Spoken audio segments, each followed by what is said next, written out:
പൊന്മുടിയുടെ മടിത്തട്ടിൽ ഇനിയൊരു മടക്കമില്ല, അവൾ മനസ്സിൽ പറഞ്ഞു. വർഷങ്ങൾക്കിപ്പുറം നാട്ടിലേക്ക് തിരിച്ചെത്തിയപ്പോൾ ദൂരെ പൊന്മുടി മലനിരകൾ നീലപ്പട്ടെടുത്ത് നിശബ്ദമായി നിന്നു. അതേ മല, പക്ഷേ എന്തോ മാറിയിരുന്നു. അല്ലെങ്കിൽ മാറിയത് അവളായിരിക്കാം. വിതുരയിൽ ബസ് ഇറങ്ങുമ്പോൾ കാറ്റ് മുഖത്ത് തട്ടി. ആ കാറ്റിൽ ഒരു പഴയ മണമുണ്ടായിരുന്നു, നനഞ്ഞ മണ്ണിന്റെയും കാട്ടുപൂക്കളുടെയും ഓർമ്മകളുടെയും മണം. ഇവിടെ നിന്ന് തന്നെയല്ലേ മുത്തശ്ശി എന്നെ കൈപിടിച്ച് കൊണ്ടുപോയത്.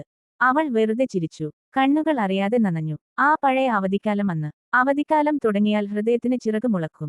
വിതുരയിലെ ആ പഴയ തറവാട്ടിലേക്ക് പോകാനുള്ള ആവേശം. മുത്തശ്ശി വരും എന്ന് കേട്ടാൽ വീടിന്റെ ഉമ്മറത്ത് കണ്ണും നട്ടിരിക്കും. ആ കാത്തിരിപ്പിനൊടുവിൽ അവർ എത്തും. വാ മോളെ, നമുക്ക് മല കയറാം എന്ന് പറഞ്ഞ് എന്റെ കുഞ്ഞു കൈപിടിച്ച് ആ വലിയ മലയുടെ മുകളിലേക്ക് നടന്നു തുടങ്ങും.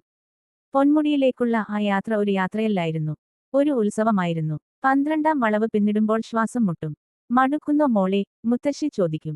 ഞാൻ തല കുലുക്കും. അവർ ചിരിച്ചുകൊണ്ട് വഴിയോരത്തെ പാറയിടുക്കിലൂടെ ഒഴുകുന്ന ആ ചെറിയ നീരുറവ കാട്ടിത്തരും. ഞങ്ങൾ ഇരുവരും കൈകൾ കുമ്പിളാക്കി ആ തണുത്ത വെള്ളം കുടിക്കും. അത് വെറും വെള്ളമല്ല, കല്ലാറിലെ തെളിനീരിനേക്കാൾ മധുരമുള്ള സ്നേഹമായിരുന്നു. മുത്തശ്ശിക്കഥകളുടെ രാത്രികൾ. രാത്രിയായാൽ പൊന്മുടിയിലെ തണുപ്പ് കൂടും. മുറ്റത്ത് കരിയില കൂട്ടിയിട്ട് തീ കായുമ്പോൾ മുത്തശ്ശി നടുവിലിരിക്കും. ഞങ്ങൾ ചുറ്റും. ഒരു കഥ പറയട്ടെ. ആ ചോദ്യം കേട്ടാൽ എന്റെ ഹൃദയം നൃത്തം ചെയ്യും. ആ ശബ്ദം കാറ്റിലൂടെ ഒഴുകിവരും. ചിലപ്പോൾ മഞ്ഞിലെ കഥകൾ പറഞ്ഞു ഭയപ്പെടുത്തും, ചിലപ്പോൾ കാട്ടിലെ പക്ഷികളെക്കുറിച്ച് പറഞ്ഞു ചിരിപ്പിക്കും. കഥകൾക്കിടയിൽ പഴയ പാട്ടുകളും ചെറിയ മൂളലുകളും. ആ മടിയിൽ തല വെച്ച് മഞ്ഞുകാല രാത്രികളിൽ ഞാൻ ഉറങ്ങും. ആ മടി ലോകത്തിലെ ഏറ്റവും സുരക്ഷിതമായ ഇടം. ഓർമ്മകളുടെ മടക്കയാത്ര. മോളെ, ആരോ വിളിച്ചപോലെ അവൾ പെട്ടെന്ന് ഞെട്ടി. ഓർമ്മകളിൽ നിന്ന് ഇന്നത്തെ ലോകത്തേക്ക് തിരിച്ചുവന്നു.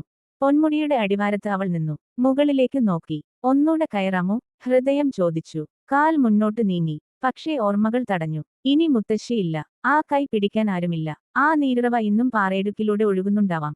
പക്ഷേ അത് കാണിച്ചു തരാൻ ആ ചിരിയില്ല. അവൾ പതുക്കെ ഓരോ പടിയായി കയറി. പെട്ടെന്ന് ഒരു കാഴ്ച അവളുടെ കണ്ണിലുടക്കി. മഞ്ഞിനിടയിലൂടെ ഒരു ചെറിയ പെൺകുട്ടി കൈ പിടിച്ചു നടക്കുന്നു. കൂടെ വെള്ള മുണ്ടും ചട്ടയും ഉടുത്ത ഒരു വൃദ്ധയും. മടുക്കുന്നു? ഇല്ല മുത്തശ്ശി. അവൾ പെട്ടെന്ന് കണ്ണ് തുറന്നു. കവിളിലൂടെ കണ്ണുനീർ ഒലിച്ചിറങ്ങി. ഞാൻ വീണ്ടും കയറുന്നുണ്ട്, അവൾ സ്വയം മന്ത്രിച്ചു. നിങ്ങളില്ലെങ്കിലും ആ ഓർമ്മകൾ ഉണ്ടല്ലോ. കാറ്റിലെ സംഗീതം ഓരോ വളവ് തിരിയുമ്പോഴും ഓരോ ഓർമ്മ. മലയുടെ മുകളിൽ എത്തിയപ്പോൾ ആകാശം തൊട്ടുതാഴെ നിൽക്കുന്നതായി തോന്നി. അവൾ അവിടെ നിശബ്ദമായി ഇരുന്നു. മടിയിൽ കൈ വെച്ചു. ഇവിടെ തന്നെയാണ് ഞാൻ ഒരിക്കൽ തല വെച്ചിരുന്നത്.